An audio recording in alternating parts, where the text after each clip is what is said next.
तो जय जोहार संगवारी हो। तो मैं अभी आए हाँ लंच के टाइम है तो पार्क घुमाया है। तो बाकी देखा था पार्क पूरा खाली है।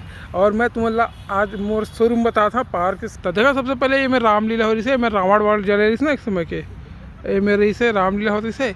और ओकर बाद हमन के शोरूम ये हरे देखा, ये हमन के हीरो शोरूम है।